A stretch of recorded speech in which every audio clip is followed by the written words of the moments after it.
Sunday morning cold, eyes on the score, touchdown dance ball, craving for more. Friends are calling, trades are on fire. Rookies falling, championship desire. Fantasy football fever, chasing the dream. Top of the leaderboard, we're the winning team.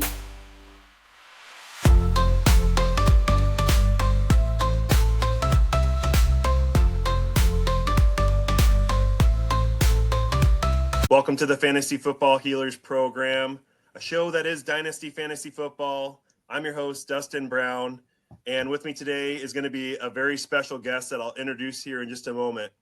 But first, we have to give congratulations to Colten Palmer and his growing family. He just recently had a child, Grayson Palmer. He was born on 5/28 of 2025. We all wish him congratulations. We're missing him here on the pod, but I'm very excited for his growing family. Congratulations.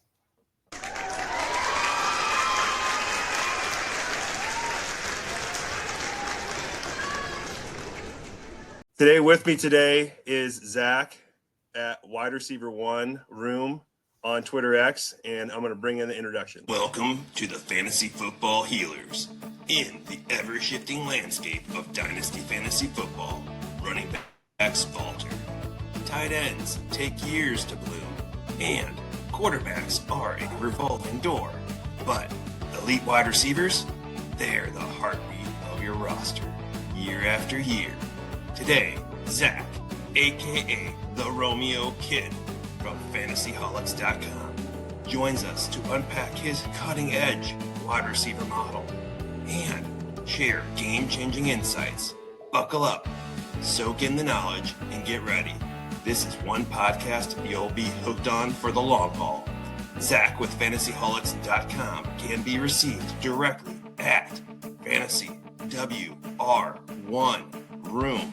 And you can also follow FantasyHolics at FantasyHolics1 on Twitter X. Welcome in, Zach.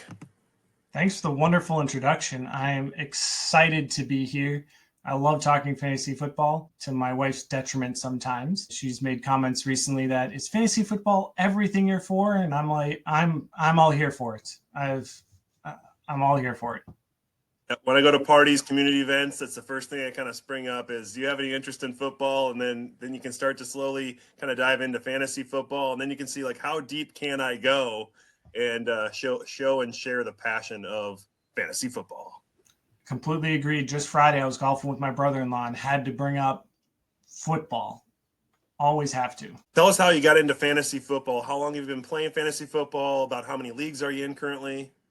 So I've been playing fantasy football for about 15 years, Dynasty the last 5, probably a little more actually. In early high school, I joined fantasy football for the first time, and I will admit I've grown a little since then. My first league, I remember winning my first year. And after the year ended, my friend was talking to me about waiver wire pickups and stuff. And I'm like, wait, what's that? I drafted my team and didn't make a single move the entire year and somehow won. And I still hold on to that accomplishment. But that's unheard of. Yeah.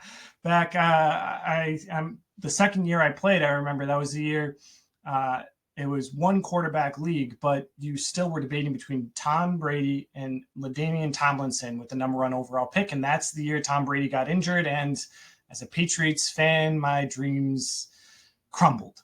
But since then, I've really evolved and have been very excited to dive into Dynasty football. It seems like when I was looking back, I was thinking 2 years, maybe 3. And it's like, no, the first year I joined, I was trading my 2020 draft pick. So it's been 5 or 6 years of Dynasty fantasy football, even though it does not feel like it whatsoever.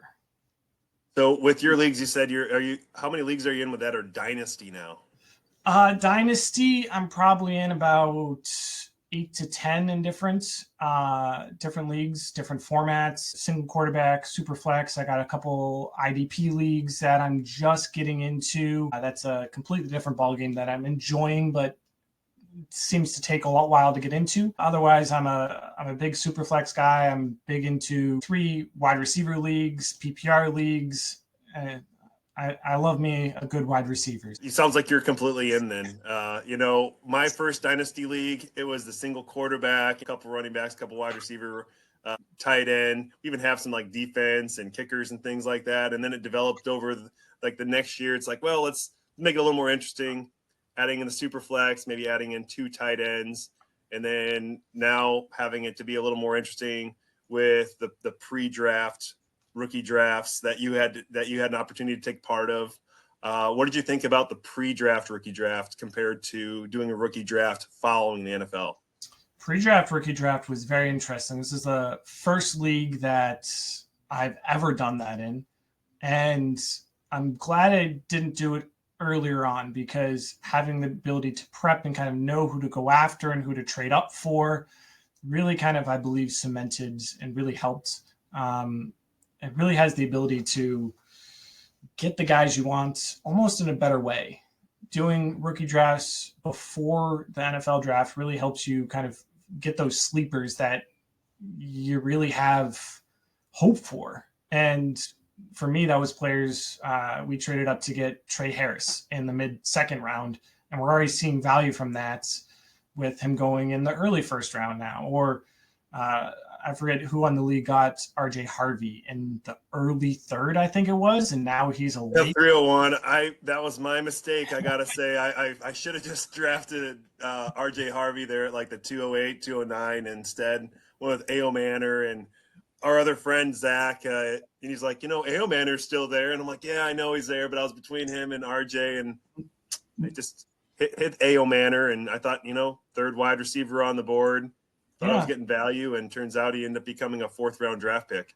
Yeah, that's no one expected him to fall that far, and that's something we'll probably get into. That falling to the 4th round is not a good sign for your wide receivers. It's not ideal. I haven't drafted him since. I've seen him fall all the way to the 4th round in rookie drafts now, and I still have hope for him. There's not a lot of target competition with the Titans. Before the pod, we were talking about there was a Treylon Burks sighting. And, what do you say there? That's Burks is someone that has always been very interesting to me. He came out either the year I started Dynasty Football or he was in the next draft. I think it was the year I started Dynasty Football, and there was a lot of hope for him going in the mid-first of rookie drafts, if not a little sooner. And boy, has his value dropped. I think in half my leagues, I can get him off waivers right now. So that's him being cited on the football field, running routes is no news at this point, just with how he's done, unfortunately. Well, at least his allergies sound like they're at bay, so he's at least able to run the routes. So there's some positive hope for Burks. Yes, that's true. So, Zach, how I ended up meeting you was through our mutual friend, Zach, our quarterback model guy. Yes. And met him through Twitter, had an opportunity to keep talking with him. Got accustomed to talking with you as well. You were forming your wide receiver model, and it sounds like it's now fine-tuned. It sounds like things are really coming together for you. And now you're part of the FantasyHolics.com organization. Can you tell us a little bit about your wide receiver model and how you became part of the FantasyHolics? Yeah, I'm very glad to. And shout out to Zach. He's the reason I'm here today. I was talking to him over a year ago, and he was talking about his quarterback model. And I'm like, I should try something like that, but I don't know. And he really pushed me into it. And I would never have found what I have today without him. So special shout out to him. But so as someone, I recently changed jobs. I have 2 young daughters. I absolutely love spending time with them. I'm a guy who doesn't have time to watch college football, unfortunately. But I didn't want to get behind on my dynasty leagues. I wanted to be in the game. I wanted to know who were the sleepers, who to avoid, and what to do. And that's really what drove me into this wide receiver model, which is more stats based than anything. I can tell you the only college football games I watched this past year were when my in-laws were over and they put it on. I didn't actively go out to watch any college football, which is something when you're trying to predict what a college football player is going to do in the NFL seems very weird. But what I did was I wanted to find something to allow those of us that can't watch as much college football as the next have a fighting chance in our dynasty leagues. And so that's where I really dove into this more statistics-based model for wide receiver prediction. And I started off, I love analytics, I love Excel, and I just started diving right into it. And I can admit to really to get that first version of my wide receiver model, I'll admit I probably put over 50 hours of work into it, where I didn't want to be like others in what stats I was finding. Many other people I've found and seen is this stat is, great wide receivers have these stats, great wide receivers have these other stats. But what I found is that's good, but wide receivers that failed, like Treylon Burks that we talked about, like Quentin Johnston, they also had strong stats as well in those regards. So I wanted to dive into it deeper. So really what I did was I formed this giant database of 75 plus wide receivers in the college stats.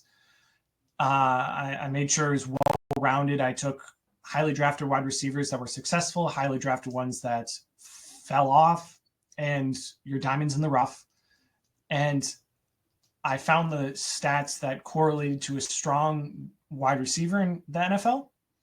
Well, also I took away stats that your wide receivers that failed or didn't do well, I took those away, even if your successful wide receivers had them, because I wanted to weed out those successful ones. I wanted to find a model that could tell me, don't draft Treylon Burks, draft Olave. Don't draft Sky Moore. Don't figuring out who to draft. And that led me towards some odd stats, some of your more typical ones, but some of your odd stats that really, I believe, help predict the success of a wide receiver. And in reality, it also led me to two different, I call them presence tiers. What I mean by that is when a wide receiver walks onto a football field, the aura that they emit is different. When you look at Tyreek Hill or Julian Edelman versus Calvin Johnston, how a defense is going to react is going to be different. Like in my mind, whenever I think of Calvin Johnson, I think of they're at the red zone 2 yards away and two receivers are within 2 yards of the line of scrimmage to stop him from getting that touchdown, because he was just so physically dominant on the outside. But then you look at someone like, as a Patriots fan, I immediately think of Wes Welker or Julian Edelman, who a slot guy that is going to turn you sideways and get those key critical yardage when you need 2 yards for a first down, or an amazing catch to come back from the Atlanta Falcons in the Super Bowl. Those are your go-to guys. And so what I came up with was two different types of wide receivers. It falls into kind of your outside wide receivers and your slot wide receivers, but I leave it at that. I don't look at body type. I don't look at speed. I don't look at anything like that, because we've seen different types of wide receivers succeed in different roles. As I mentioned, you got Calvin Johnson on the outside, but then you have Tyreek Hill on the outside. Two completely different body types. You look at Julian Edelman as a slot, but then you look at Keenan Allen.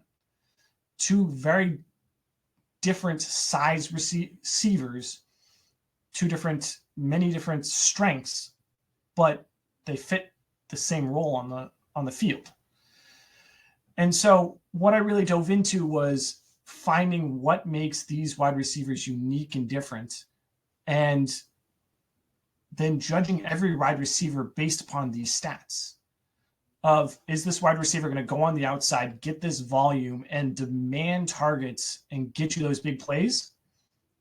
Or are they going to be your Julian Edelman, your Wes Welker, your Keenan Allen that's going to get more receptions but less yards, but get you those first downs and get you those key situation catches, and judge the wide receivers based upon those two presence tiers to then figure out where overall they fit. Does your model favor more the outside or the slot, or does it, again, just kind of depend on just all the stats put together? So what I do is I rank them separately. So getting into the more statistical side of things is I have different stats that play into each different type of presence tier, and then they are ranked individually on that presence tier. And then I combine them to say, okay, this receiver has high efficiency. That means they're going to have a high floor. They're going to get more targets. They're going to get the lesser yards, or they're more dominant on the outside. They're going to have a very high ceiling. Think of Gabe Davis 3 years ago as your highly dominant wide receiver, where he got 6 games of over 20 points, but 6 games of 0 points. Exactly. Yep. He had that high ceiling, but that low floor. So he'd be high dominant and low efficient. Whereas your top wide receivers, you want both. You want that high floor and that high ceiling potential. And so they're judged individually on each. And then I bring it all together to say, okay, they're a high tier in both. They're going to be a high tier receiver, or it helps me judge and understand when they're drafted, what to expect out of them. Because a high dominant wide receiver needs volume.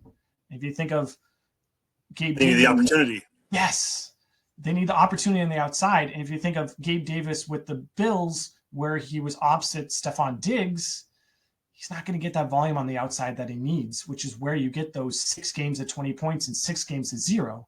Whereas if Diggs wasn't there, you might be a little more consistent with that booming ceiling. Whereas if you have a person who's a wide receiver 3 on your team, you want them to have high efficiency stats, because they're not going to need high volume to get you that floor that you want. So when you ask, does it really favor one or the other? It really depends on what you're aiming for. If you're aiming for a flex wide receiver, I would say it would aim more towards the efficiency tier, because when I put someone in flex, I don't want a goose egg. I want to say, okay, you're going to get me 6 to 10 points, or 4 points, or whatever. Like, you want something there. Whereas your higher end wide receivers, when I'm starting my wide receiver 2, my wide receiver 1, I want that higher floor, but I want to know I can put them in Monday Night Football, 20 points down, and I have a shot. And so it really depends on what you're looking for your wide receiver as to where the model leans. Well, and specifically, I was just looking on the Fantasy Holics website. They have a couple articles that you had just recently posted. Your first one goes into more detail about the wide receiver model, how to stay on top and how to stay ahead of your league mates. And then your most recent article was more specific on Travis Hunter. Let's continue talking a little bit more about your model, and then we definitely have to delve into Travis Hunter, because he's such a polarizing rookie that's come out this year. Yeah. I'm looking forward to that conversation, talking about all these rookies. I think while last year's wide receiver class was an elite wide receiver class, I think there are still some diamonds in the rough and some players to avoid in this class to talk about. But going a little more into then the depths of the model, what I did, I started this last season, but I didn't want to advertise it. I didn't want to share it, because I wanted to figure out and live play test it. And I am willing to admit I whiffed last offseason on this. Fully whiffed, where I had players like Jermaine Burton and Ricky Pearsall ahead of players like Brian Thomas Jr. and Ladd McConkey. And I am beating myself up over that every day. But that's one reason I didn't want to necessarily share it with everyone, is I wanted to figure out what was wrong with it, figure out what I needed to do to see. You're collecting the data and seeing how your model was, molding, and how, like, where was the opportunity to improve your model before throwing it out there to the world to see. Exactly. And what I realized was 2 main things that I didn't immediately take into account. At that point, I was in the Dynasty community 3-4 years. And whenever you're entering your rookie drafts, you're hearing from so many people say, draft talent over position. Draft a player's talent. And there's definitely merit to that. But we have to recognize, if Emeka Mbuka gets drafted to the Buccaneers versus gets drafted to the Bills, his value drastically changes. So we have to understand that draft spots plays a factor into the value of these players, or the value we need to put on these players. And I wasn't doing that. I wasn't putting someone like Brian Thomas Jr., who had over 150 vacant targets going into the Jaguars because Calvin Ridley left. I was putting him behind Jermaine Burton, who was wide receiver 3, hoping that T. Higgins would be moved and he could get more. And now you can get Burton off waivers in some leagues. Whereas, well, to be fair, he came out and said that he could make people in wheelchairs stand up. that's something. We'll see what happens this year. Supposedly, Burton's starting to put things together. It wasn't that his athleticism and his ability wasn't there. It's just the in between the ears that the coaching staff is really trying to figure out with him. And it sounds like he's at least grown up into this point and hopefully continues to develop for the Bengals. Yeah, and I still have hope for him in the NFL, whether he stays with the Bengals the entirety of his career or if he moves on. I'd be really excited to see him move on at some point. I think Jamar Chase and T. Higgins will be with the Bengals for near their entire career. So, but that's one of the situations where he has a talent, but not the situation, and we see his value dropping. And then you can get him before his value goes up again. And that's where this model, that's where really how I view this model, rather than my rankings are, here's how I'm ranking every wide receiver. There's value to each wide receiver as you go through it. So as I kind of play tested things last year, it was position or what team, location. Yes, what location they were drafted to. But also I started noticing that while draft capital for wide receivers doesn't matter as much as, say, quarterbacks, we see distinct drops where wide receivers get drafted. Obviously, first round wide receivers have the highest success rate. Second and third round wide receivers, the success rate drops a little, but not significantly. Where we see the significant drop is day 3 from draft round 4 and on. We see it drop to half the size of success rate, if not less, of round 2 and 3 wide receivers. We see it drop significantly. Like when you're looking at wide receivers that posted top 20, top 30 seasons from day 4 on, you have Amon-Ra St. Brown, Stephon Diggs, Tyreek Hill, Gabe Davis kind of fits that role. Yeah, Puka. That's about it. Everyone all outliers. Else, yeah. You had others that hit once or twice, but not consistently. And so when you're looking at round 4 wide receivers or later, and your model is 4.5, depending on how you count Gabe Davis, you really have to start taking those guys in a separate breath than your day 1 and 2 wide receivers. Those are more of like your dart throws. These are guys that you're probably not going to be targeting in your rookie drafts, for instance, are those day 3 NFL wide receivers that are drafted in the 4th round through the 7th round, unless, again, they're more talented and there's some kind of explanation.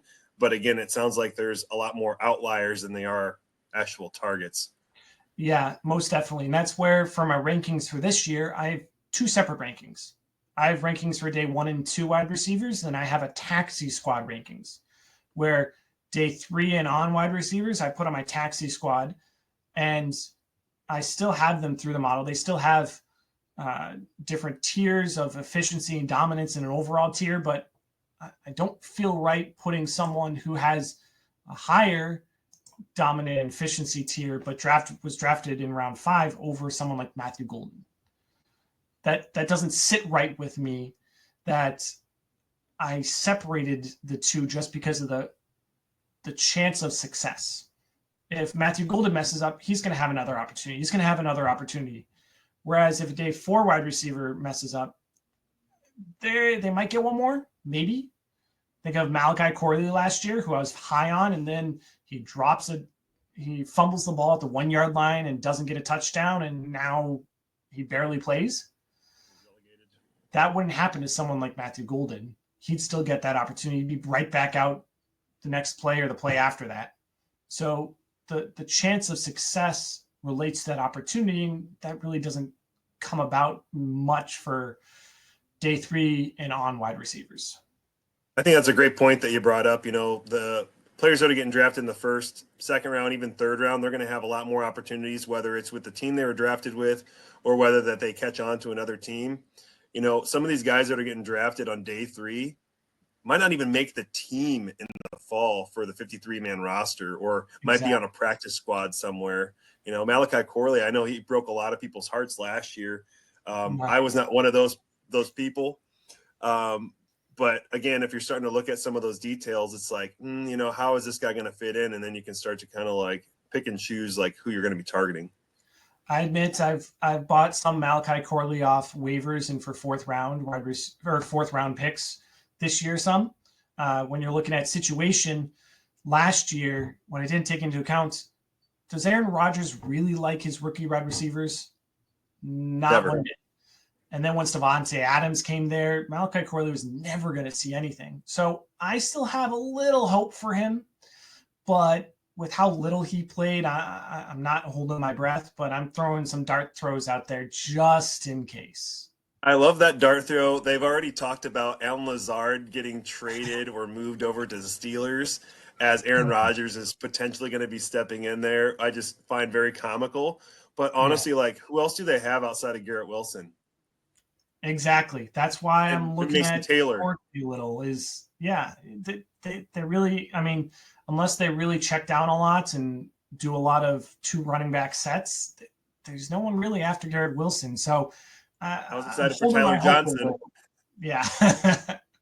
Tyler Johnson, I think, is connected with the Jets. I think he could be sneaky, but Malachi Corley, I think, he hasn't had the opportunity yet. We've actually seen what Tyler Johnson has presented on the field, and unfortunately it's a little bit less than what you'd like. And so Malachi Corley is the next guy up, and they got to give this guy a shot sometime.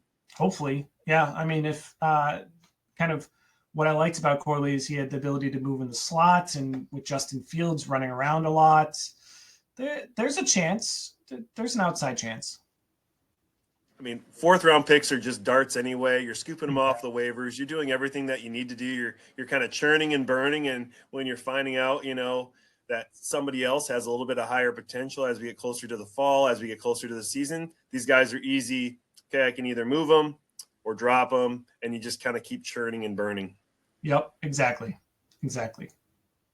And so tell us a little bit about your model and how it looked at last year's prospects once you put the draft capital and the landing spot in there. Like, how did that kind of like shake out? And then I think we need to dive into this year's rookie class as well. Yeah. So I have my last year's model, and again, I remade it after trying to take as unbiased a viewpoint as I live play tested throughout the year. At the end of this past season, I went back through and I tried to take as unbiased a viewpoint to look back and say, okay, how would I have ranked these players?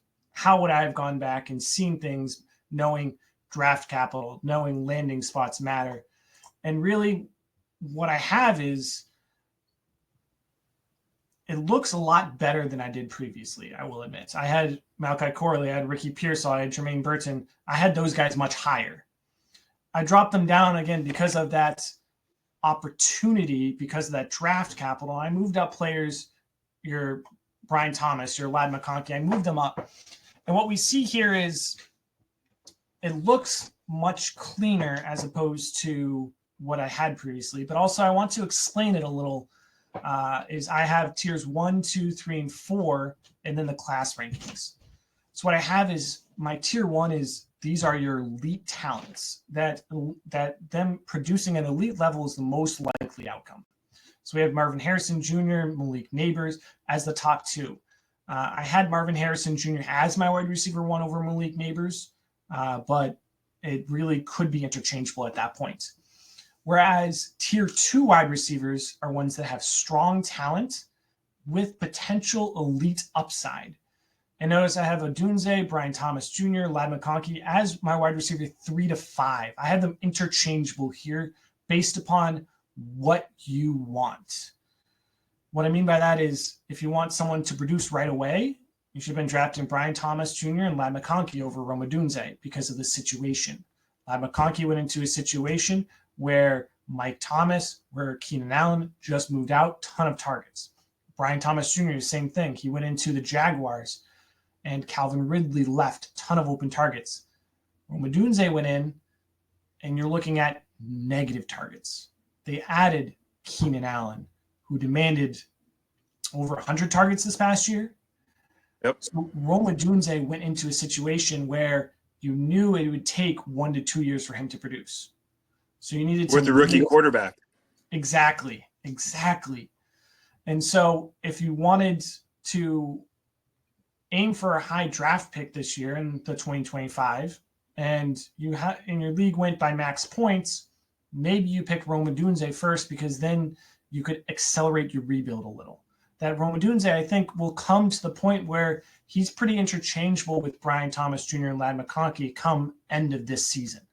Right now, you can get Brian Thomas Jr. and Ladd McConkey you can get more out of them than Odunze, but I think it'll come close towards the end of the season. Whereas I think some of the bigger ones that you can see that I dropped, a lot of people were high on Adonai Mitchell, Keon Coleman, Xavier Worthy. My tier 3 has a ceiling of being a flex play. What I mean by that is you don't want these players as your wide receiver 1 or 2 on your team. That if they're your wide receiver 2, you're struggling.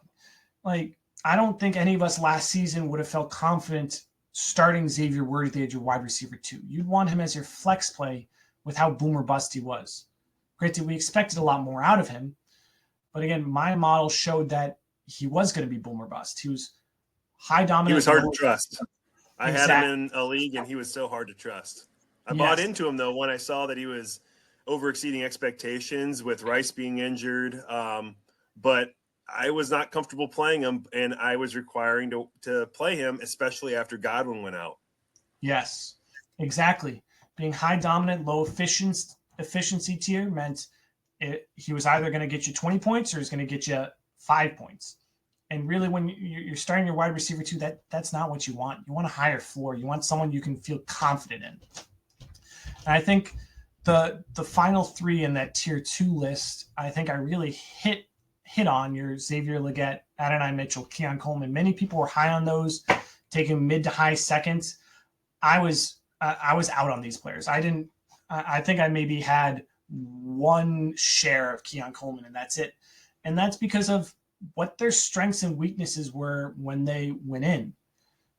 Keon Coleman had a weakness with yards per route, touchdowns, routes run. Like his weaknesses were not covered up by playing with the Bills. When he went to the Bills, they wanted touchdowns. They wanted high yardage. They wanted high routes from Keon Coleman, and that's not what he was strong with. Then Adonai Mitchell with the Colts. We all know what happened with Anthony Richardson. He couldn't throw the ball, and Adonai Mitchell wasn't going to really get that chance. And then Xavier Legette, again, they didn't really have, they had Adam Thielen, but they didn't have that alpha wide receiver outside of him. They didn't have someone who could stand opposite of him, and they were hoping Legette would be it. But again, what they needed was not what Legette could give. And so in a prior podcast, Colten and I were talking about Legette and how the Panthers, they were so excited they couldn't even wait until day 2. They had to come up to day 1, get their guy, so that way they got that 5th-year option because it took them 5 years to break out. And my understanding is that Bryce Young, he couldn't even understand what Xavier Legette was even saying. I heard that. They had to go through Adam Thielen in order. He was the guy that could understand. He was the only guy that could understand Legette at the practices, at the meetings. And how do you trade up for a guy if you can't communicate with him? How could you draft him that high? Yeah, without seeing that in meetings. It was kind of crazy hearing that, and I'm glad I stayed away. That was last year. Was the year I was trading my mid seconds for seconds this year, and as we'll see, I think the second round this year has a couple wide receivers that you can get a lot of value out of. Yeah, there's a guy on this list here that's in your tier 3 that I'm excited. I was excited for last year. I will definitely say I was a little overly excited for him last year. I was saying that I thought that he could beat out Pickens, and that was a mistake on my end. Roman Wilson, he never even got off the ground. He was injured most of the season. Tomlin, he had said, it's hard to play catch up when you're not on the field. But it sounds like the Steelers are back in with Roman Wilson. He's currently their wide receiver 2 or 3, depending on where you place Calvin Austin. Can you tell us a little bit about what your model says about Roman Wilson? Yeah, so diving into it, what we see is, I'll take a step back, and you'll see this on my 25 rankings. You see this here. I have the strengths and weaknesses. And what I mean by that is I ran percentiles to determine how strong or weak certain stats were for players. So what I had is I started with that database of 75 wide receivers. Now it's more closer to 150 wide receivers. And so what I do is I take a player's stats and I run it versus the person who has the highest stat to get what percentile they were sitting in for this. So when you're looking at what percentiles you want, you're looking at the 80th plus percentiles, your elite tier.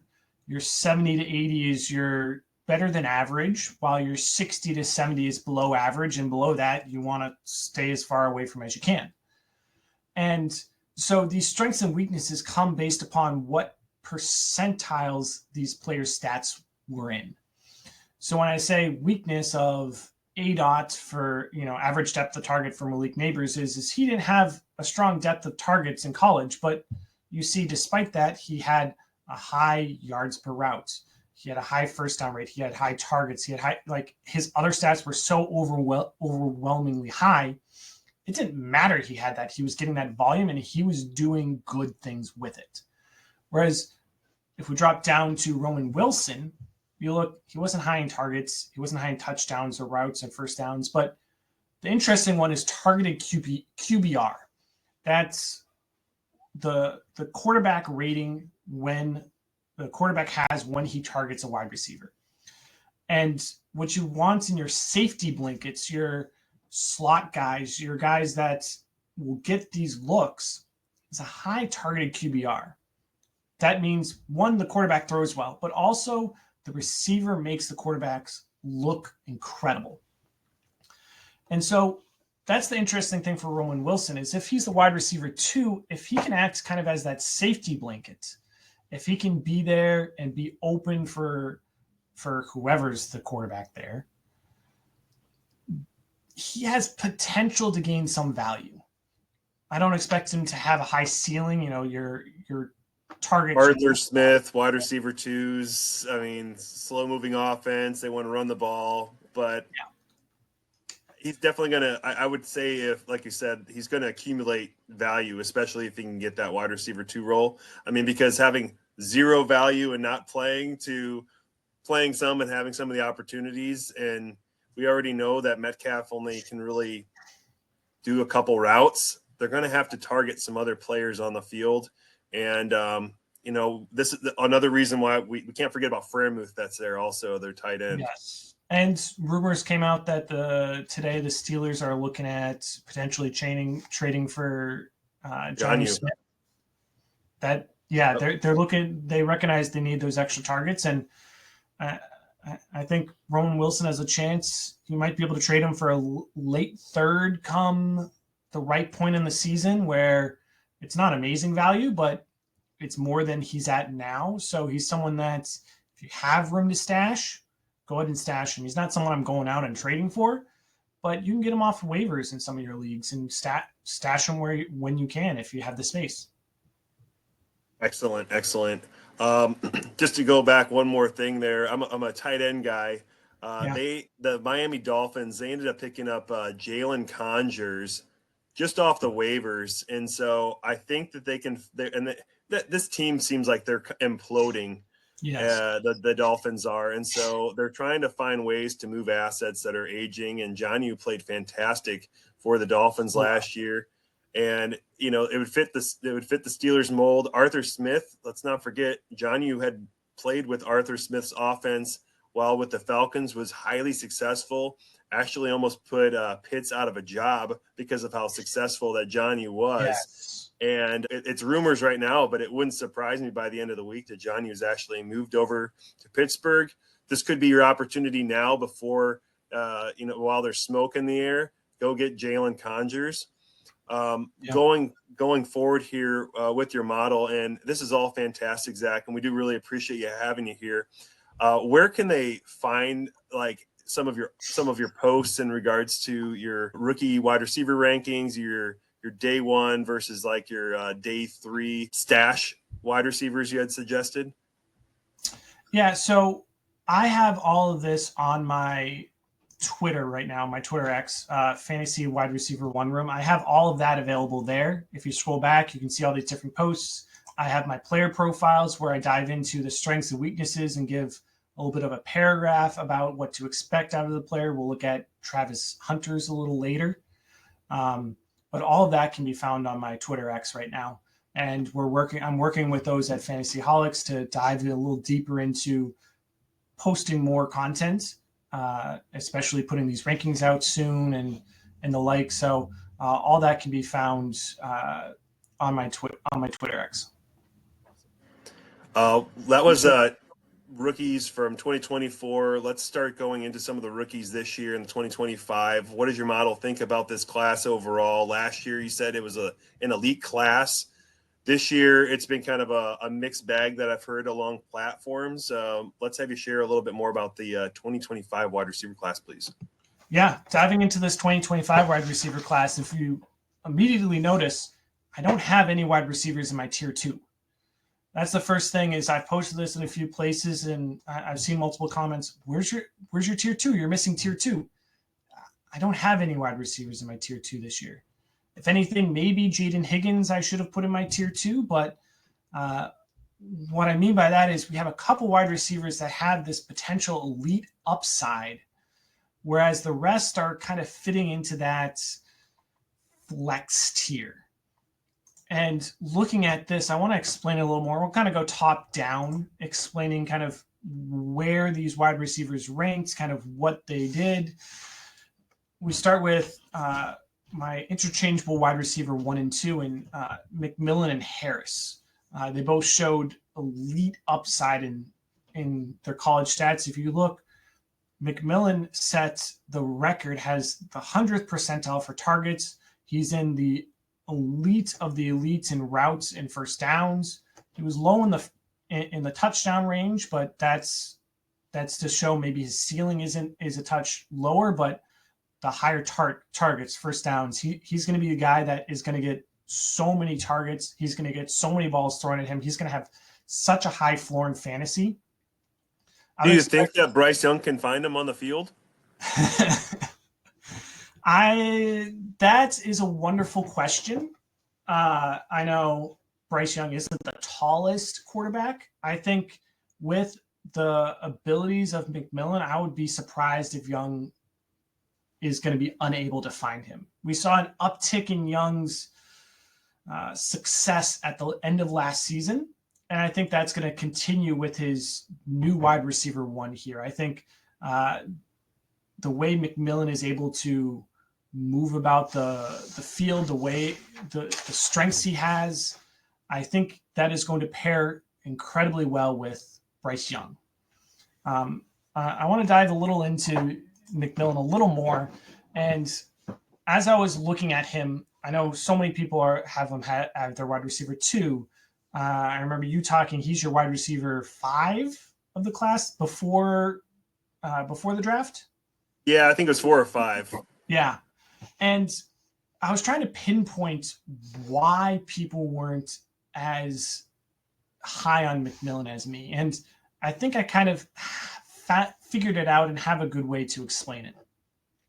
When you're looking at your top wide receivers, you want them to be great at something.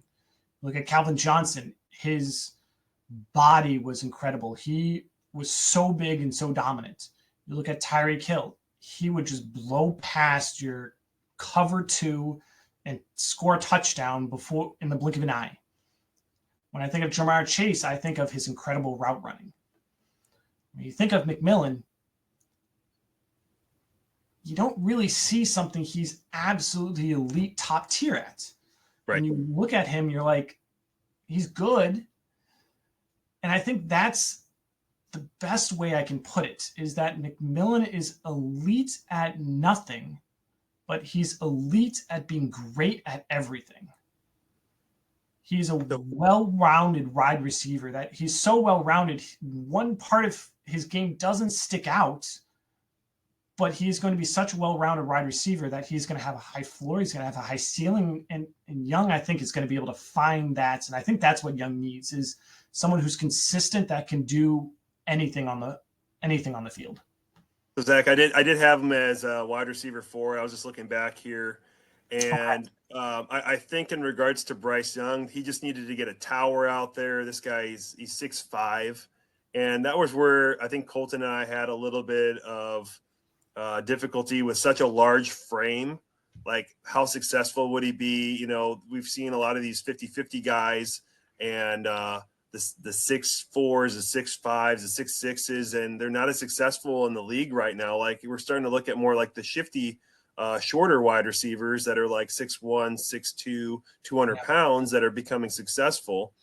And I guess our concern was more like, okay, when you're having contested catches, then that means they're maybe not as good of a separator. And there are stats out there for McMillan that, you know, he didn't play as well against like good corners like Travis Hunter. He only had about 30 yards, and that he maybe was not as good of a separator. And I think that's why I had him down at maybe the number 4 spot. And then obviously post-draft, he gets drafted, I think, eighth overall to the Panthers. And, you know, personally, I think the Panthers, they just need to they're trying to inject this team with some athleticism. This is a more shallower class, as your model is showing.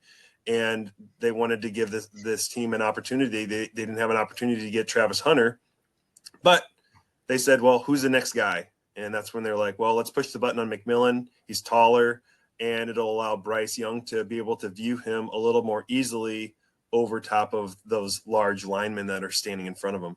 Yeah, that's, I think, a benefit for McMillan's size, is Young will have a hard time not seeing him on the field. So continuing kind of diving through, I think that's the best way I can put McMillan, is he's elite at nothing, but he's elite at being great at everything. Whereas diving into my wide receiver 2, I have him much higher than other people, is Trey Harris. I think the upside that he gives that Chargers offense is a wonderful 1-2 punch with Ladd McConkey. And I don't think that they're going to clash in what they want to do, but rather I think they're going to help kind of build each other up.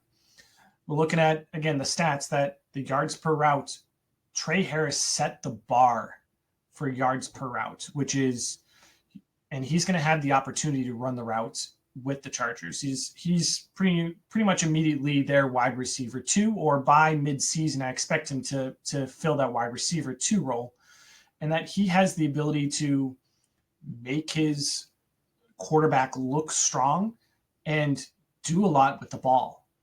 We see his yards per route, yards per reception, they're high while his depth of target is low. That means he's shifty. He can move about the field. He can make people miss.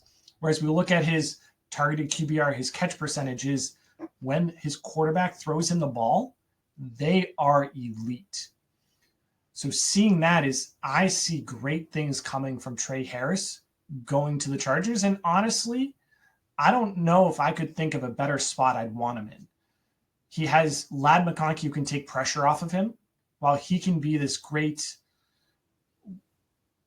thunder and lightning.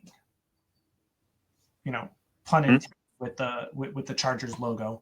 That's a good one, Dad. But I think they have a strong wide receiver core starting to work around Herbert in the Chargers, and I'm really looking forward to seeing what they have there. I mean, he was on an elite pace, like you said, in those 8 games that he played prior to injury. He had over 1,000 yards in such a shortened season, and he nearly had 3 1,000-yard seasons. I know that Colten was pretty high on him.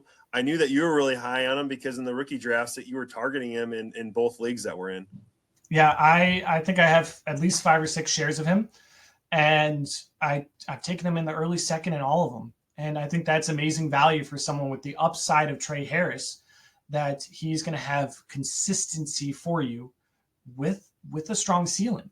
And I think he's going to gain value in this offseason. And again, while you can look at my rankings as absolute, I think rather looking at a value standpoint helps as well. That's one thing that I've slowly gained insight on over this past year is I have the data. How do we view it? Well, Trey Harris being valued in early second, I think his value is going to be a mid to late first come next offseason. He's going to gain you that value. And when we're talking about dynasty lasting for years and years, value is something we should all be aiming for. I really like how your rankings are more based in the tiers. And because when I'm doing rookie drafts or even drafting for a startup or redraft, I really like knowing like what tier is about to drop and where's the value falling to you in the draft in order to hopefully exceed expectations. And it sounds like that's kind of what you're doing here with your tier system. That I think the exact same thing is when I'm looking at someone's, rankings 1 to 10, that's great, but tell me more about it. Is wide receiver 1 infinitely ahead of your wide receiver 4, or are they neck and neck? Is it close? Or if you see here, my wide receiver 10 on my rankings, I gave it Matthew Golden. Again, my wide receiver 10 is interchangeable, 10 to 14 is interchangeable. I'm not saying Golden is close to Felton, or I'm saying that there's a gap between Golden and Higgins. And that matters for a value perspective of what tiers, where would you draft these players? And that's why I wanted to include tiers and then class rankings to give a better insight on value for players. Let's go down into, first off, why don't we touch on Travis Hunter. We've been teasing that here for about 50 minutes about how we're going to get to Travis Hunter, and now we're finally getting to Travis Hunter. Prior to the NFL draft to where we're at now, how has your model kind of transitioned Travis Hunter and what your expectations are for him? So for Travis Hunter, he's a very polarizing wide receiver right now. He's an anomaly playing both sides of the ball. We have no idea what to expect out of him. And that's where I have a player profile out about him, but I wanted to dive into him and I wrote an article about him because I wanted to see deeper as to what his stats could tell us. So foundationally in my model, Hunter is a tier 3 dominant and tier 1 efficient. Again, what that means is tier 3 dominant means it's a flex tier ceiling with his dominant ranking. So his ceiling isn't that high, but if high efficiency means a high floor. So what I expect out of Hunter is a high floor, but a low ceiling. And in reality, when you think about how much he might play on both sides of the ball, high floor, low ceiling kind of makes sense. That he's going to get targets. He's going to be shorter range targets. He's going to get you these catches in PPR formats and formats to get first downs and that help catches. I expect Hunter to have that high floor. Whereas I'm fading him some in your half PPR formats and I'm moving him back a little there. And I wanted to not just give my player profile to say, here's kind of what I expect out of him. I wanted to dive into his statistics a little more to understand what to expect out of him. And I kind of condensed these stats from that article I gave to be able to share it all on one screen, to dive into what I expect out of Hunter and what his stats kind of showed us this past year. So what I dove into was I wanted to see what percentiles he was in for stats. I wanted to compare him to last year's wide receivers, your Malik Neighbors, Rome Odunze, Marvin Harrison Jr., to see what he did in comparison to those wide receivers. And as you start to look, you start to see Hunter's stats rivaled, if not exceeded, last year's wide receivers. You look at his routes run, he was second to Odunze. But when you look at the games, Odunze played 15 games, Hunter played 12 or 13. So when you look at routes per game, Hunter ran 39 routes per game. That beats out all the top 3 wide receivers last year. Offensive snaps per game, 41 and a half, beats out all the other wide receivers last year. So what we see is he played a ton of offense this year. But when we start comparing it to the NFL, we start to see he probably won't play as much offense in the NFL. We're talking about his routes per game. There are only 4 wide receivers that ran more routes per game than him.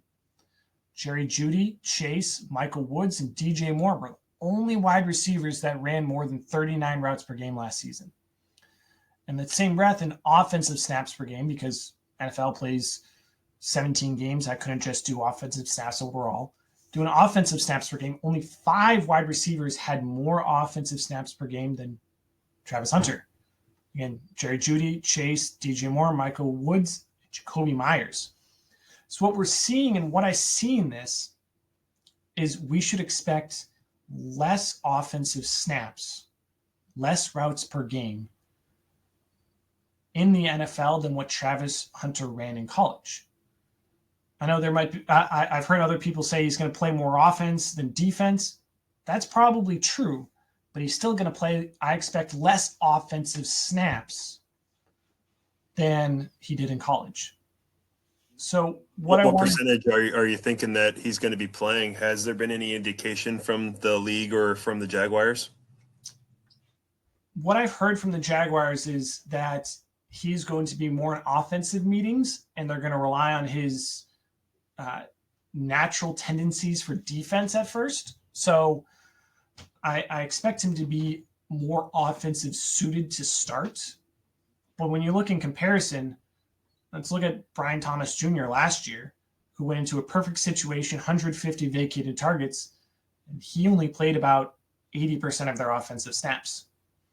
So when you're looking at Travis Hunter, who's going to play both sides of the ball, I would expect closer to 70, 75% of the snaps for him. Not nearly as much. I still think Brian Thomas Jr. is going to be that wide receiver 1 in that room. I think Hunter will take some heat off him, but I expect less than that for Travis Hunter this year. Yeah, and again, you've got an article with FantasyHolics. You can find that at FantasyHolics.com. That's very specific to Travis Hunter, breaking down all your stats, breaking down what the expectations are for Travis Hunter as a whole. Also, in that same breath, on FantasyHolics.com, it also goes into more details about the wide receiver model that we just got done discussing. And then FantasyHolics also being on Facebook. And then they also have a Twitter account. And then, again, you can find some of this information on your Twitter X at FantasyWR1Room at Twitter X. And this has been a lot of fun so far here, Zach. We've really been appreciating your time. Do you have any expectations for maybe some of the tier 3 or lower wide receivers from this class? Yeah. So going kind of back into my overall rankings and overall tiers for this class, I think we'll notice that unfortunately for you and Colten, I have Mbuka and Burden lower on my tiers, and to the detriment of, I think, a chunk of Dynasty fans is I have Matthew Golden lower too. When you're looking at a stats-based model, you'd think Mbuka would score really well, and I expected him and Burden to be my wide receiver 2 and 3 going into this, and then all of a sudden they scored tier 3 in both my dominant and efficiency tier for both. And I start wondering why. High floor, low ceiling. with that teams essentially? doing both, it's really middle tier for ceiling and floor, meaning I expect them to kind of be flex plays at their highest. Because when you really look into their stats, when you really look into kind of what they did, when you're looking at Mbuka, his were up and down his entire years. He had 1,000 yards, then he had 500. Then he had 1,000 yards, then he had 500. And he really seemed to take a step back when there was another strong wide receiver in the room. We see that he didn't have a high depth of targets. And when you're getting not as many routes, when you're getting not as many targets, that depth of target does start to matter. Sure, with Trey Harris, he didn't have that depth of target, but he was huge in the yards per route and yards per reception. Whereas Mbuka was in that 60 to 70th percentile in most of his other stats, which is below average, which is what really brought him down. And that same breath with Burden is I have him lower because when you look at his strengths, targets, and routes, is he going to be able to play to his strengths with the Bears? Is he going to have a lot of targets and a lot of routes with the Bears? Not a lot of mouths to feed there. Yes, a lot of mouths. What is he, the wide receiver 3 in that room? And depending on how you put Swift and Loveland in there, is he fighting for and yeah, is he going to be 4th in targets, 5th? Where's he going to fit? How's he going to really fit in there? And we see the same thing with a very low depth of target. That if you had a high depth of target with low routes, at least you have that boom or bust. Whereas when you have high targets, high routes, you look at, okay, does this player have a high floor potential? But Burden isn't going to get those routes and targets. So he's a player that you're going to expect a high floor on based upon his college stats that isn't going to get the actual routes and targets to get that floor. So Burden, for me, like, again, looking at this from a value standpoint, I expect Burden to drop. He's going as a mid to early second. I expect him to drop to a late second come next offseason. For Mbuka, he's going in the late first, early second. I expect him to drop to the mid to late second. I'm not saying avoid these players completely. I'm saying if you want shares of these players, be patient. Wait and buy them later when they're cheaper. When people start to question, are they really it? And they want to get out early to get some of their value back. And then that's when you want to buy these players. That's when you want to buy Mbuka. That's when you want to buy Burden. I would say the same with Golden, but I really don't have high expectations for him. Again, with the stats model. Neither do we. Yes. We've talked a lot about Golden, and neither of us have high expectations of him. And again, with the stats-based model, Golden fails spectacularly. He is in the abysmal tier in multiple stats. He caught the ball well, but that's really about it. And even when you're looking at the last 6 games of Golden's career in college, where I've heard many people say, well, that's when he really started to take over. Go ahead and look at Mbuka's last 4 games. Look at Harris's last 4 games, or Hunter's, or McMillan's. At least 3, if not 4 of those guys' last 4 games were quite better than Golden's. I expect Golden to be a boom or bust receiver with a lot more bust than boom. I expect 2/3 on a team that spreads the ball around. Exactly. I mean, how well did you feel when you had any of the Packers wide receivers playing in your wide receiver or even flex position last year? You weren't excited at all. I wouldn't know. I didn't have any of them. I like Jaden Reed, and so I mean there was so much disappointment. There was like, okay, all the wide receivers are injured. Jaden Reed, you're the number 1 guy. I thought from the start of the season through the end of the season, like, Jaden Reed, you're the number 1 receiver, even over Christian Watson. He just wasn't getting targeted. No, he started off strong and then fell off completely. He was someone that you could get a mid to a late first for at the end of last offseason before the season started. And now, Can you get a mid-second for him maybe? I would say about a second. Yeah. Yeah, exactly. Someone that's fallen off in favor, fallen off in value. And again, he's someone that, looking back, he wasn't high on my model. So if I had his value and could say I could get a late second for him, expecting him to drop off in value, that's a similar situation where if you've had your rookie drafts and you spent a late first on Mbuka, sell him, get that late first value. Maybe you can get a 26 first with a second, or with a later player, someone with potential, and then Goes buy back in. Sees value drop, and then at next offseason, get them back cheaper. Get some value out of that. See what you can do. Just because your rookie drafts have happened doesn't mean you still can't get value out of these players of what you input. Until the season starts, Mbuka's value is going to be a late first. So you have until then to move him, to then get him for a mid-second next offseason. That's what I would be looking at when looking at these tiers, that it's not the end-all be-all, but rather you still have that potential to gain value. I do think, at least for Mbuka over Burden, he's going to have a little bit more of insulation in his value, as the other two wide receivers with Tampa Bay are over 30 years old, and one coming off of a significant ankle dislocation in Godwin. But there are two receivers on here that we both have to be a little bit excited about that are in your tier 3. You're Kyle Williams of the Patriots, and my Ty Felton of the Minnesota Vikings. Can you tell us a little bit about these two guys and how they fit in your model?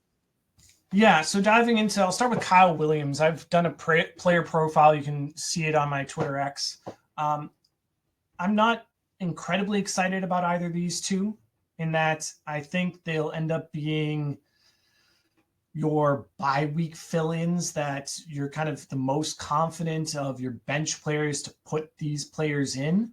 Whereas Kyle Williams, you look at the Patriots wide receiver room and you're questioning it even more than the Bills wide receiver room. You're looking at that like, what should I expect out of anyone? Even Stephon Diggs, who's coming off a big injury, your expectation for anyone there is really nothing.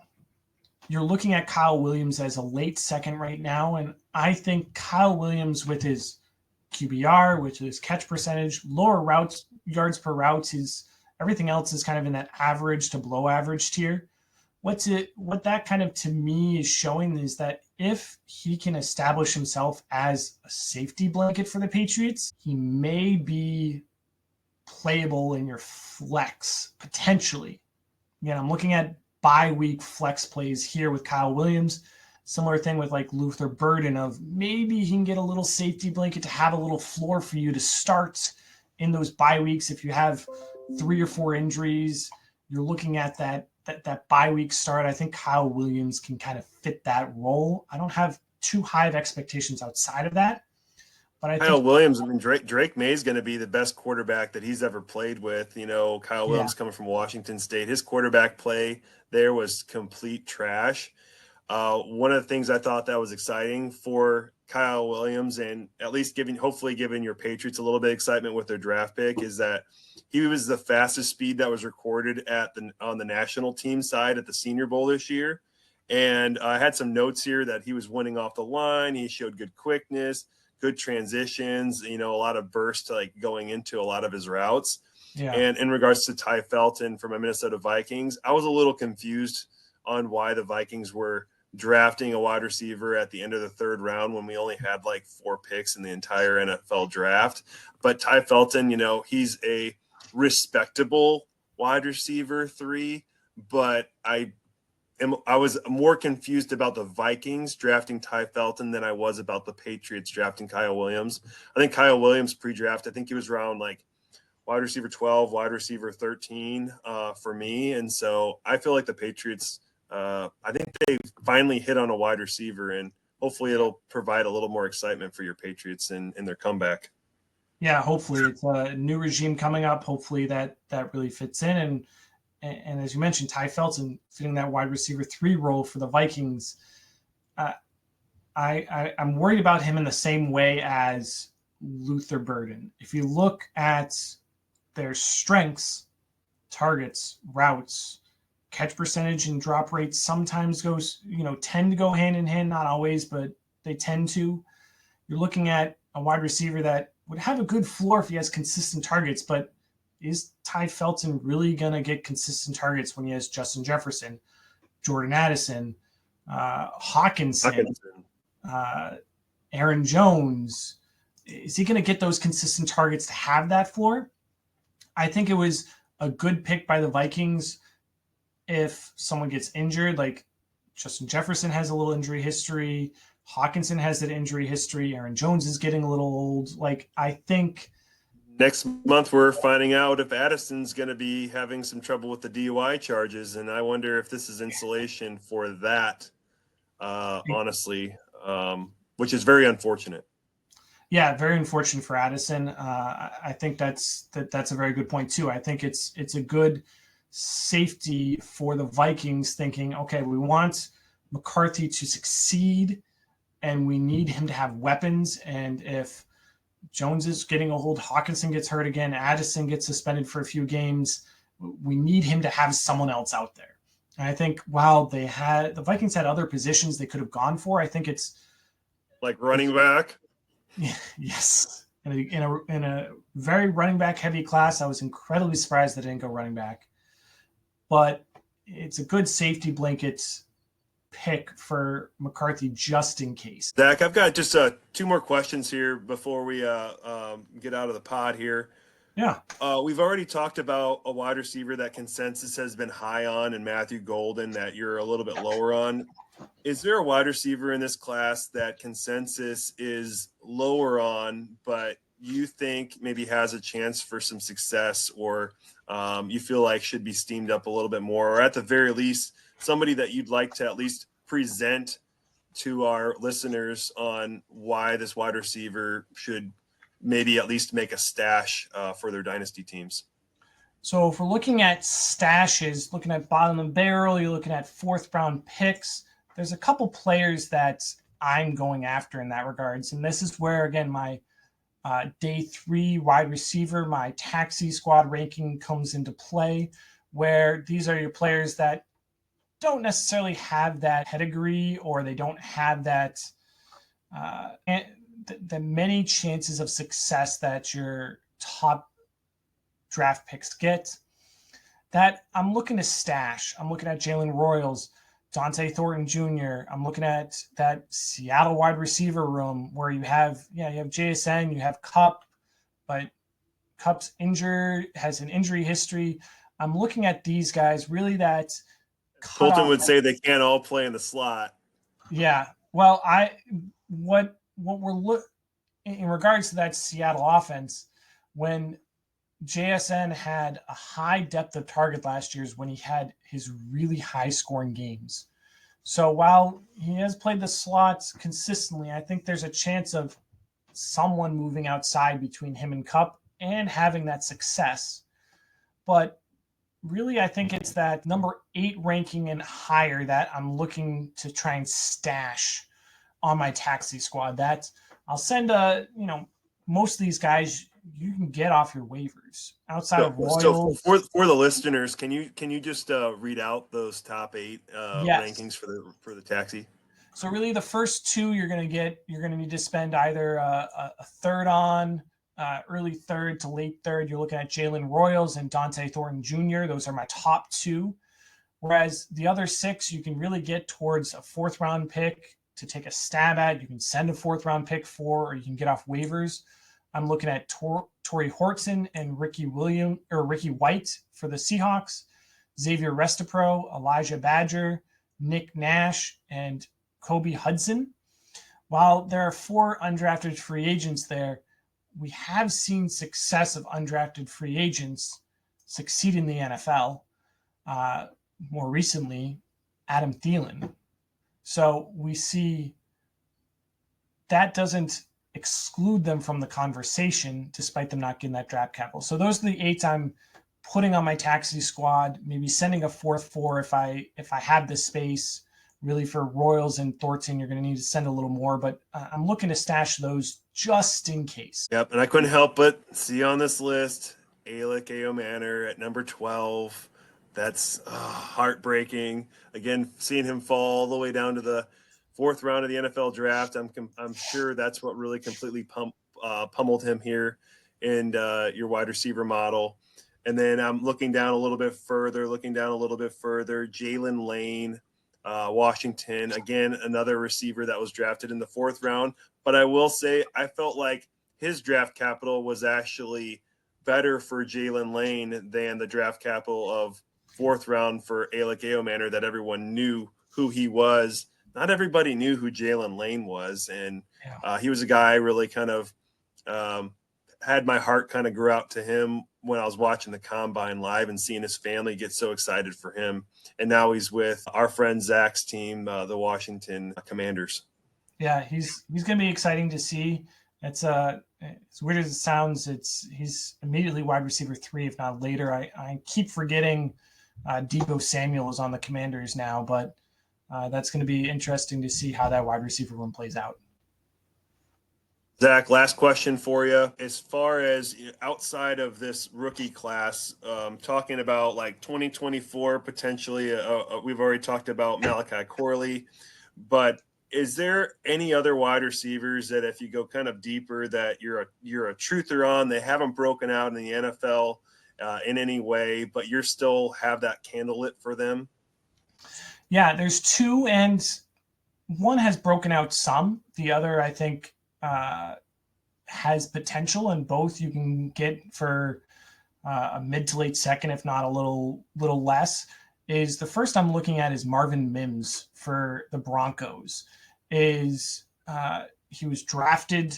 The Broncos moved up to draft him.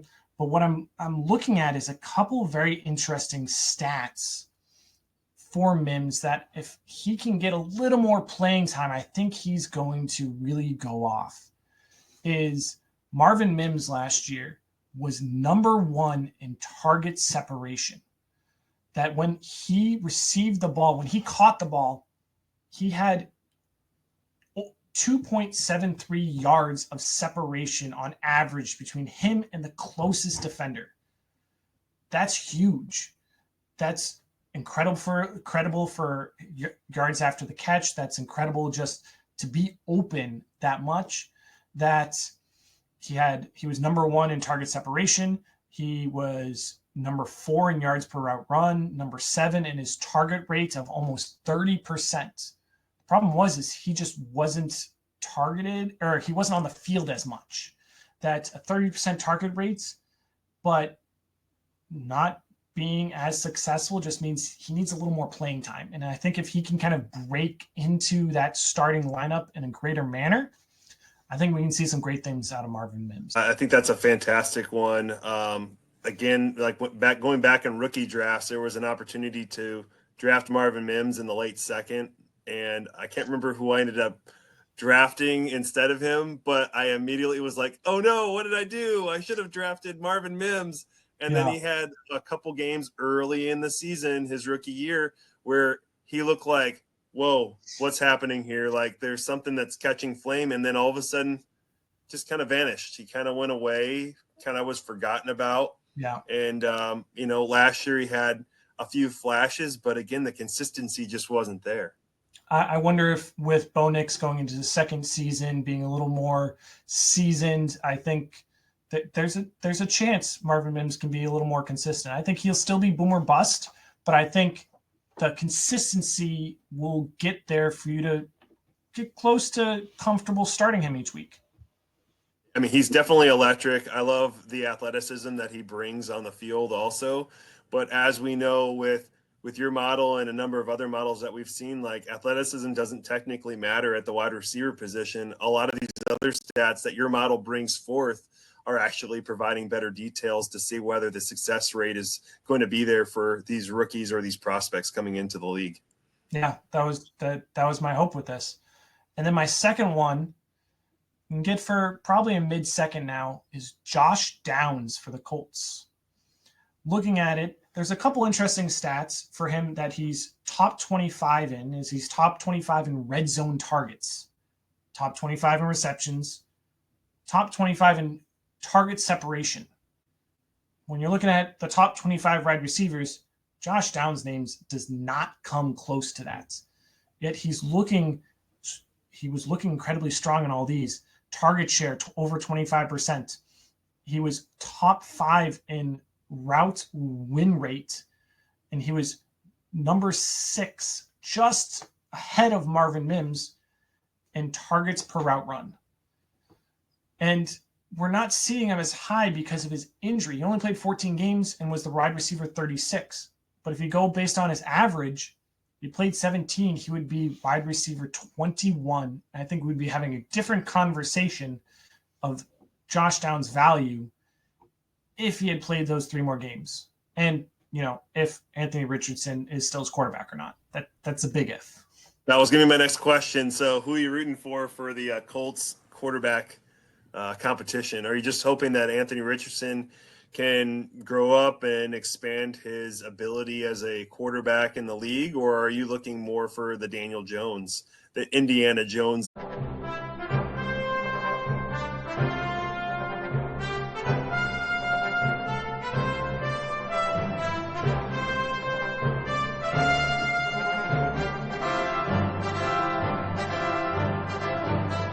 I think I have an interesting thought on that quarterback situation. I think as long as Anthony Richardson stays quarterback, I love Josh Downs. What we've seen is with Anthony Richardson, Michael Pittman has dropped back a little. But what we saw is Michael Pittman's 2 big years where he was top 20, top 25. He didn't have great quarterbacks, but he had consistent quarterbacks to get him the ball. So I think if Anthony Richardson is the quarterback, I think Josh Downs is the wide receiver he wants. He has that, he can win your routes better. He can get open for Anthony Richardson so that the balls aren't contested as much and Josh Downs can do work with it. But I think if you get that more consistent passer, it's hard to get less consistent than Anthony Richardson, but a little more consistent with Daniel Jones. I think Pittman is going to get that volume to have a little bit higher of a floor and be that wide receiver that you want there. So I think it really depends. I'd love Anthony Richardson to pull it together. He was so electric to see his first year just lighting up the league. Then the injuries happened. Then his arm talent kind of fell off. I want to see him bounce back. I'd love to see him bounce back, but that's a great question whether he can or not. We'll definitely have to see how this year shakes out.